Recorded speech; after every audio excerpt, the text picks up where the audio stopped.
Sabi niya Nako, po, may binasa po na particular provisions, within a few minutes ay maaari kami na magkaroon ng kopya. Tanong ko lang po, Madam Chair, kung meron na po tayong kopya nitong small committee report. Again, we maintain on the part of the Committee on Appropriations that the output of the small committee is the HGAB approved. During 18th Congress, may minutes of meeting at may small committee report yan. O anong ibig sabihin yan? Congressman Swansing, merong karamihan pangalan mo, Swansing. Sinungaling! Napakasinungaling ho talaga nitong si Swansing. Ibang klase ho siya, mga kababayan. Hindi ka naman miyembro ng small committee. Paano mo kami mapapaniwala na walang committee report ng small committee na yan? Dito sa video na to, sinupalpal ho siya nitong si Congressman B.H. Bernadette Herrera na kung saan sinabi ho nitong si Kong B.H. na I was part of the small committee during the 18th Congress. Hindi 19th ha?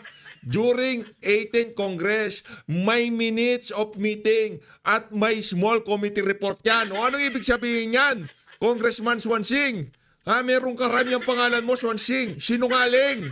Anak ng Petro ng Garapata, paano mo kami papapaniwala na walang committee report, yung small committee na yan? Gayong itong si Congressman B.H.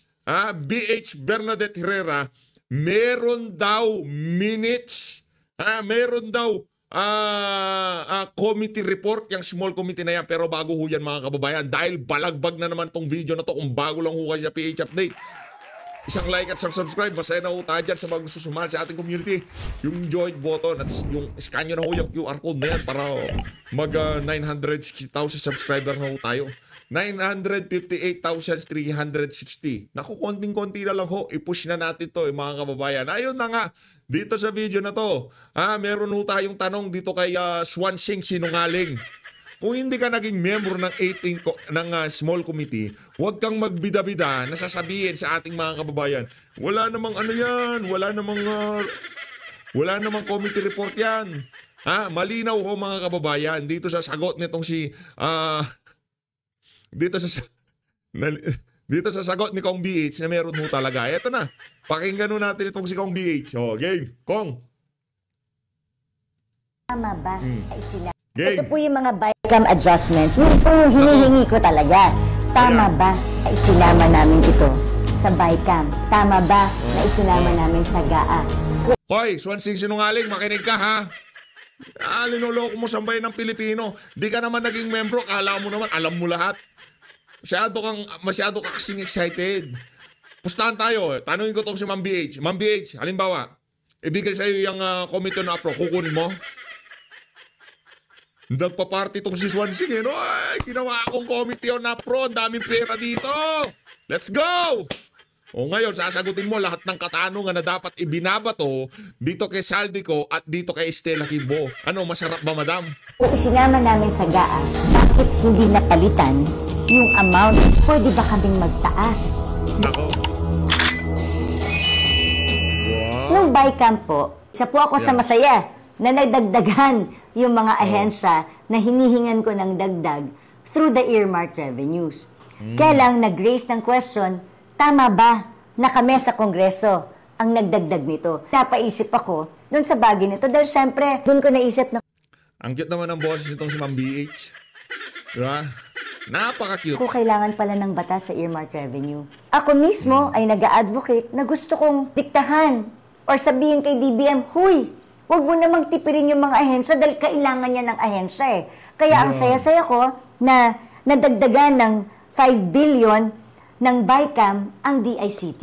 To my mind, tama siya. Kasi at least sigurado ko na magbababa ang DBM ng additional 5 billion. Pero nung may nag-raise ng question, napaisip tuloy ako, kailan nga ba dapat dinadagdagan yun? Sabi naman sa akin dati ni Sec Mina, kaya nagpapasalamat ako kay Secretary Pangandaman, pasensya na kayo, DICT ang lagi kong ginagamit kasi ito talagang very familiar ako. Dahil ayon naman sa ating batas, every time na uubos ng DICT yung 2.5 billion at makapag-request sila ng bago, nagre-release naman for the first time ang Department of Budget and Management. Kaya thank you kay Sec Amina. Ano nga ba ang tamang proseso?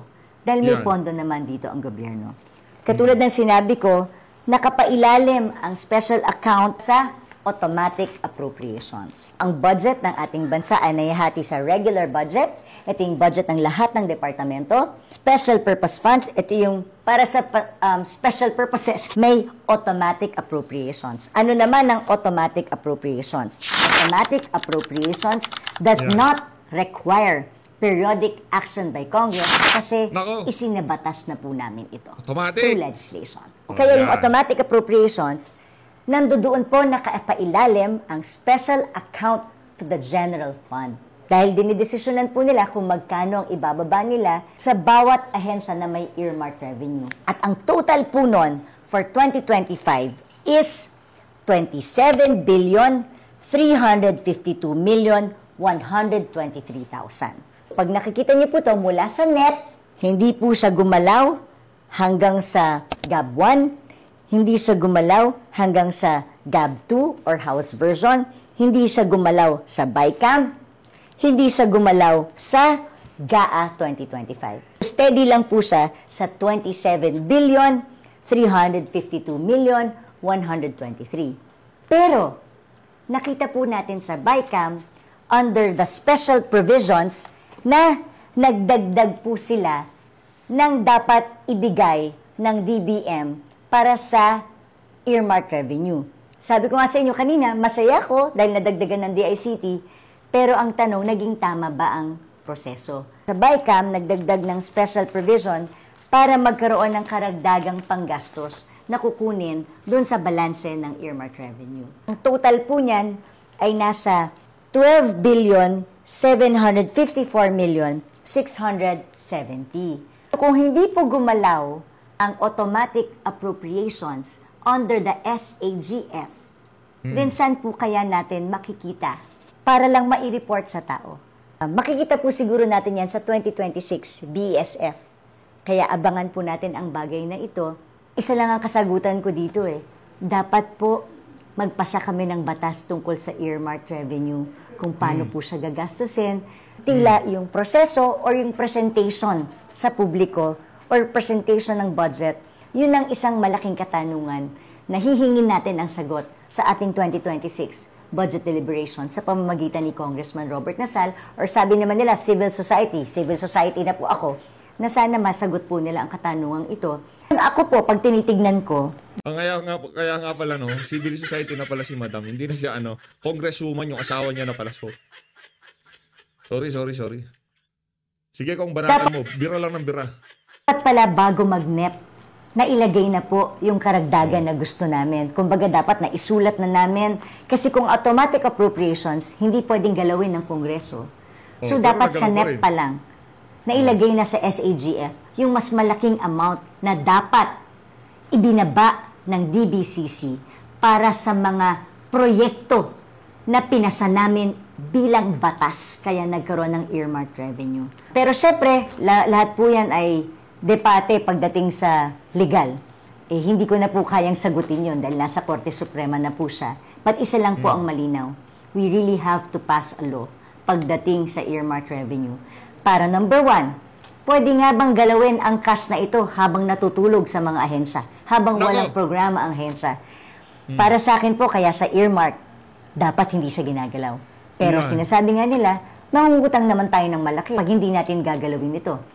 Pero kung gagalawin man natin, ano ang legal basis? Kailangan magpasa ng batas. Kung gusto natin gawing one fund concept at ayaw nating mangutang, gusto nating gamitin ng 700 billion, lagyan natin ng proseso. Lagyan ng transparency. Yung hindi tipong earmark revenue galing sa isang ahensya, kukunin para dapat sa kalusugan, nilalagay sa kalsada para daw may daanan yung ambulance. Di ba, Ma'am BH? Ito, ko to isa to sa mga talagang idol ko Di ba? Siyempre, pagka ako kasi, alam niyo ko dito sa PH Update, no? Pagka ginagawa natin ng reaction video, maganda, hindi yung kamukha nitong si Swansing. Si Swansing, mamusing yan. Si Swansing, sinungaling. Paano ko nasabing sinungaling? Sinabi niya, narinig nyo naman sa intro natin, wala daw. Pero sabi nito si Ma'am BH, meron naman pala. Swansing, sinungaling. Ang ganda ni Ma'am BH, no? Ako talaga, idol ko to eh. Pagka napanood mo to, madam, mega love shoutout sa'yo. Palakpakan muna natin to si Ma'am BH. Nung tumayo yan, 19th Congress. Di ba? Plenary session. Diyan sa plenary, pinag-uusapan yung budget. Sino nakabangga niya doon? Yung pinalitan nito, si Teacher Stella, vice chairperson lang yun eh. Partida, daw ho yun? Economist kuno? Economist. Di ba, pumupusturang ala Joey Salcieda dyan sa House of Representatives yung alin na yun eh. Ito mga makabagong economist. Teacher Stella, anak ng toka, from tricycle driver. From tricycle, naging artista man. Economist nga talaga. Yung ekonomiya ng buhay niya, napaganda niya. Ito niya. Ito na ho yung si Swansing sinungaling. Number of vouchers given to the different SUCs. So, when I inquired with the DBM last time, hindi naman daw bumaba yung number of students or number of target beneficiaries for the Unifast. So, we can take that offline kasi that's a pending question from my end po. Pero, Sec, kasi, yun po yung nangyari sa amin na allegedly hindi daw bumaba yung number of beneficiaries ng Unifast. Kaso lang po, sa amin po, sa distrito po namin, maraming SUCs na nabawasan talaga. More than half po yung nabawas sa mga estudyante na kayang iservice ng mga SUCs for the free tuition. So, yun na po. We'll delve more into that when we ask the SUCs and CHED in the succeeding committee hearings. Pero yun po siguro yung naging problema namin sa Unifast at a parochial level. Okay. Next to interpolate from the minority, Deputy Minority Leader Sergio Dagook. Nako. Representative J.C. Abalos. Representative Elijah San Fernando. Si You have the Elijah floor, tayo. Thank you, Madam Chair. Diretso na po ako sa mga tanong ko sa mga kasama po natin sa Yes, economic Eli. team. Pag-usapan po natin yung ayuda. Ang katabi ni Eli dito si Congressman Paulo Marcoleta. Duterte ka na, Duterte! PH Marcoleta nga! Kung okay lang po sa inyo. Yan. Ayuda. Would you Let's agree go. with me po that ayuda programs such as AKAP, MAIP, AIX, given their open-ended nature, are susceptible to political influence? Madam Chair.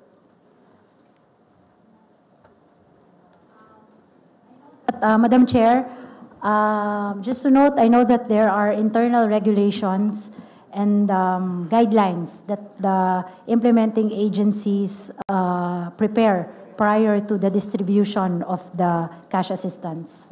Thank you, Madam Chair. Thank you, Secretary. So would it not be more prudent to reallocate resources toward programs which has clearer targeting, monitoring, and accountability mechanisms? Actually, yung pinanggagalingan ko po dito, ziniro yung sa AKAP. At tinaasan yung budget sa 4Ps by 48.81 billion pesos. So would it not be more prudent to reallocate resources into programs such as this? Madam Chair, yung 4Ps po, may batas po tayo dyan na sinusunod. At meron din po tayong beneficiaries na kailangan pagbigyan doon sa 4Ps. So, if we will prioritize among the two programs, unahin po namin yung assistance na merong existing na batas. Correct. Salamat po. Ganda po ng sinabi niyo, Madam Chair. Unahin yung mga programa na merong batas kaysa doon sa mga discretionary style na mga programa na ayu-ayuda. Now, can the economic... May pinaparinggan ka ba kung Eli San Fernando? Meron ka ba pinaparinggan na ayuda-ayuda na yan? Si Tambaluslos ba pinaparinggan mo? Si Bonjing ba pinaparinggan mo? Pinaparinggan mo? Mahilig din pala magparinig tong mama na to. Managers commit to shifting away from these fragmented, discretionary style programs and instead consolidate resources under more accountable frameworks, perhaps by expanding existing programs or establishing new, more transparent programs. Madam Chair. Apo. So nag-agree po ang ating butihing sekretary na mas maganda nga po na kaysa sa AKAP at iba pang mga ayuda, dito na lang sa mga magagandang programa na merong clear targeting mechanism. Tama po ba, Madam Chair? Yes po, Madam Chair. So thank you po, Madam Chair. Now, kanina po binanggit ni Representative Ege Erice and nabanggit din po ni Representative De Lima. Just for the record, kasi hindi po ako nalinawan doon sa sagot kanina. So just for the record, were you aware of the huge cuts and diversions, unprecedented for that matter, 370 plus billion in the GAB? Madam Chair, when we received the enrolled bill that was presented and submitted to the Office of the President. So naging aware lang po nung natanggap nyo na yung enrolled bill. Pero prior to that, wala po kayong alam. Hindi niyo po alam. Wala po, we're not part of the... So let the record show po na yun pong sinagot ng ating mga kasama sa economic team. Kasi daan-daang bilyong piso po ang pinag-uusapan natin dito. So yung mga galaw-galaw na yan, dapat aware po ang ating mga kasamahan. Pero naintindihan ko po dahil baka limitado yung oras. No? Yes po yun, Madam Chair. Yes po. Yeah. So surprising kasi yung development priorities that DBCC laid out and supported with the NEP were substantially undermined dahil po dito sa mga huge cuts and diversions. Would you agree with that, Madam Chair? Yes, Madam Chair. Ang natural implication po ng mga changes from NEP to GAA is that, una, hindi po napondohan yung mga nasa NEP, yung mga priorities ng ating executive department. And secondly, bumabagal po yung implementation ng mga proyekto at saka programa. Thank you, Madam Chair. So in principle po, Madam Chair, nag-agree po ang ating mga kasama na sa halip na nagkaroon itong mga huge cuts and diversions, dapat di na lang kasi na-undermine talaga yung mga development priorities natin. Tama po ba yan, Madam Chair? Tama po yun, pero gusto lang din po namin ulitin na kami po ang nagpo-propose ng budget at kayo po ang may power of the Yes po. purse. Tama Salamat po yun. Tama po yun, Madam Chair. Kanina po, in line with that, Madam Chair, and we really commend the committee chair in her pronouncement that this will be one of the most transparent budget in history. Kanina po, maganda po yung naging talakayan at ako rin naman po ay curious. Nag-request po ang isa nating mga kasama, isa sa mga kasama natin, ng report ng small committee. Sabi niya po, may binasa po na particular provisions, within a few minutes ay maaari kami na magkaroon ng kopya. Tanong ko lang po, Madam Chair, kung meron na po tayong kopya nitong small committee report. Again, we maintain on the part of the Committee on Appropriations that the output of the small committee is the HGAB approved and transmitted to the Senate. And again, kaklaruhin ko pa po ito, hindi po ako ang chairperson ng Committee on Appropriations noong panahon na yon, 19th Congress po yon. The purview of this representation and my jurisdiction only covers the 20th Congress. Ito ang problema natin dito, Madam. Kung tinatanong nila ang 19th Congress, Small Committee Report, hindi ba dapat ipatawag natin dyan si Zaldico? Paupuin natin si Zaldico dyan, tapos tanungin natin kung anong pinag-usapan sa small committee. Kung nasaan yung committee report. Kasi kung sinasabi mo na, yung ganito kasi, ito yung report, yung ibig sabihin, walang report yung small committee. Ano itong sinasabi na to ni Congressman BH, former Congresswoman na BH Bernadette Herrera, na meron palang committee report yung small committee na yan. Pagka ganyan, huwag niyo muna kami bulain na the most transparent budget in the history of forever. Anak ng toko, the most transparent, yung ano nga lang Diba? Paano tayo magiging transparent? Yung minutes nga lang, yung report lang ng small committee, nasaan na? Sige, wala nang report. Yung minutes na lang. Kasi dalawang magkaibang bagay yung mga kababayan Pagkakaalam ko, pwede akong mali. Yung minutes, habang nagsasalita sila, merong nag-note kung ano yung mga pinag-uusapan. Yung report, yung pinaka-summarize ng pinag-usapan nila, yung kung ano yung pinagbabawas-bawas na dyan, di ba, nandun nyo sa report. Yung minutes na lang, tingnan natin yung minutes. Huwag na muna tayo dun sa report. Congressman Eddie Fernando. Di ba doon muna tayo sa minutes na lang, wag na report. Ilabas nyo na lang yung minutes, wag nyo naman sabihin sa amin wala ring minutes yan. Anak ng to ko, si mga sindikato kayo dyan? Nag-uusap-usap kayo, walang nagsusulat ng minutes, anak ng Veteran Garapata, hindi transparency ang tawag dyan. Ang tawag dyan, takipan. Swansing. Yes po, Madam Chair. Thank you for that clarification po. And I believe, this representation believes po na if gugustuhin po natin, kaya na po natin mag-produce ng small committee report na yun. Pero willing to wait naman po ang representasyong ito, Madam Chair. Yan. Kung meron pong Hintay lang kopya, tayo. sana naman po ay magkaroon ako ng kopya, dumapo po sa aking table at makita, yan. masuri natin kung ano ba ilaman ng small committee report na yun. Madam Chair, if I may ask, meron pa po ba akong oras, Madam Chair? Yes, you do have. Dagdag na lang po para sa ating mga kasama sa economic team. Pag-usapan naman po natin yung utang. The original framework of the administration promised that the national government debt to GDP ratio would fall below 60% by 2025 and down to 51% by 2028. Now the DBCC projects 61.3% in 2025, increasing to 61.8% in 2026, and still above 60% by 2028. What happened po doon sa steady decline that our economic managers promised? Unang-una, ginawa yung unang MTFF, I think in 2022, nung si Pangulong BBM ay naging Pangulo nung July. At nung mga panahon... Wala na, pagka naririnig nagsasalita itong tao na to, pumapasok lang sa utak ko, puro kalokohan eh. Kunin ang pera sa... Kabalbalan yan. Punta na ho tayo doon sa anak nitong si Senator Rodante Marcoleta, Paulo Marcoleta, game.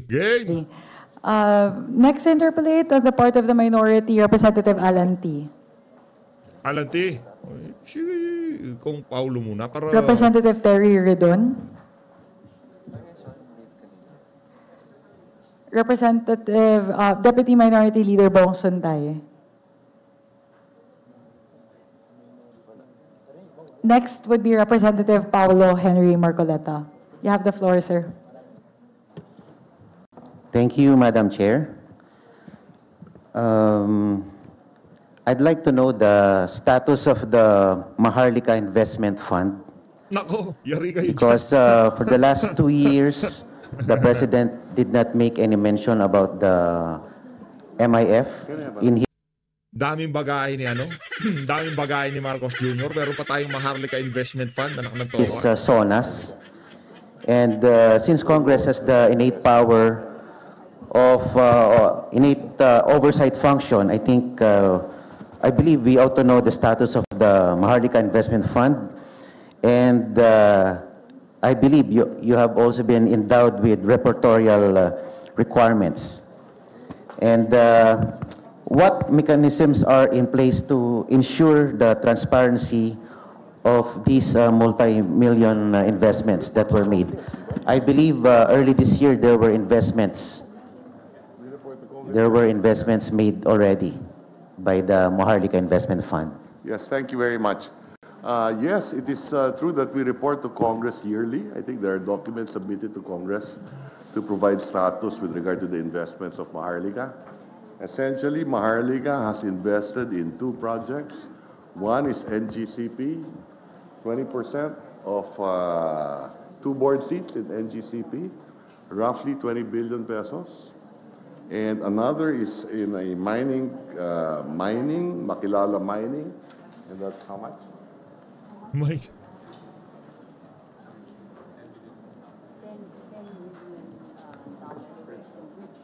A bridge loan right now of roughly $10 million. The balance, there's 75 billion available. The balance is with Treasury. So it's earning interest on its investment in Treasury bonds. It has provided dividends to the national government of roughly 2.4 billion, if I recall, or 1.4 billion in dividends to the national government. Thank you, Madam. There is a paper submitted to Congress as well. Thank you, Madam Chair, Yes. Secretary. And since the Maharlika Investment Fund is an additional source of revenue, can we tap into this fund to fund pro-poor programs? Halimbawa po, yung pong binanggit ni Congressman Lian kanina to reduce the VAT from 12 to 10%. At meron din pong mga panukala dito na inihain kami, mga panukalang batas na kung pwede po yung kuryente na binabayad ng consumers ay yung VAT na pinapataw sa kuryente ay kung maaari ay i-waive na din. Pwede po kayang dito kunin sa Maharlika Investment Fund.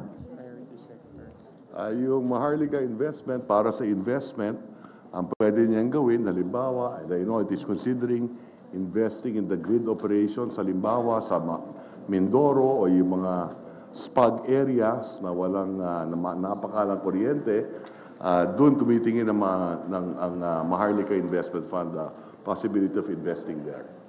So energy, physical infrastructure, food and agriculture modernization, these are the themes that Maharlika is looking into. And a few more. Thank you, Madam Chair, Mr. Secretary. My number 2 question is directed to the DBM Secretary. During last week's briefing by the Committee on Public Accounts with the DPWH, in their presentation, they related to us that there have been significant budget cuts in foreign-assisted projects. And these foreign-assisted projects composed mainly of infrastructure flagship projects, yung mga importanteng mga infrastructure projects ng ating bansa. In 2023, there is an 88% budget cut. From 70 billion, naging 7.9 billion na lang po ang budget for foreign-assisted projects. In 2024, 100% budget cut. So wala pong nailaan sa foreign-assisted projects. At ngayong nitong 2025, 67% budget cut. From 70 billion, naging 23 billion na lang po ang inilaan sa foreign-assisted projects. Now, Madam Chair and Madam Secretary, I'd like to know on the long-term implication of this continued defunding of these foreign-assisted projects. Hindi po ba tayo nape-penalize ng ating mga international partners pag hindi po tayo nagbabayad? At yung pong, ang alam ko po kasi, itong mga foreign-assisted projects are being defunded and they go to unprogrammed allocation ng ilang district congressmen. Ano po bang mas mahalaga sa atin, yung pong mga flagship projects na malalaki, na mas maraming naikinabang, o yung mga pet projects po, local pet projects po ng mga district congs? So gusto pong malaman yung implication kung patuloy pong i-defund itong mga foreign-assisted projects po natin. Madam Chair, tama po kayo. Pag ma-defund po yung ating mga foreign-assisted projects, magkakaroon po ng delay dito sa ating mga proyekto. And meron din po tayong binabayaran na commitment fees. Pag tayo po ay hindi nakakapagbayad on time nung Magkano mga po yung commitment fees natin. Kunin ko lang po yung exact number.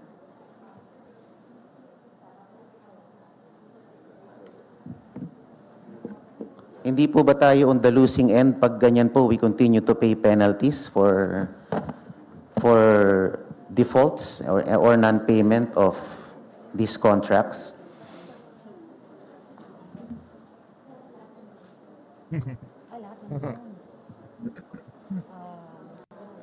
Nako. Meron po, we're just looking at that. Sorry, Yes, the commitment fees in 2024 is roughly $16.8 million, 962 million pesos. Ang binayad po natin. Commitment fees due to delay. Opo. Ano po kayang protective mechanisms in place, Madam Secretary, para masigurado natin na hindi po tayo ganitong natatalo sa hindi po pagbabayad ng mga multi-year contracts na ito. Samantalang ito naman po ay dumaan sa iba't ibang level ng approval sa mga sangay ng gobyerno. Ano po kayang magagawa natin para hindi po magpatuloy yung ganitong trend? Well, unang-una, kung ang tinukoy kanina ay tungkol sa unprogrammed appropriations, hindi na dapat gawin ng Kongreso yung paglipat ng foreign assisted projects mula sa program sa unprogram. Dahil unang-una, nade-delay yung mga project, nagbabayad tayo ng commitment fees, at lumalaki ang deficit ng ating pamahalaan. So yun ang unang-una. Pangalawa, maraming nade-delay because also of the pandemic. Yung nakaraan 2 taon, nagkaroon tayo ng pandemic. No?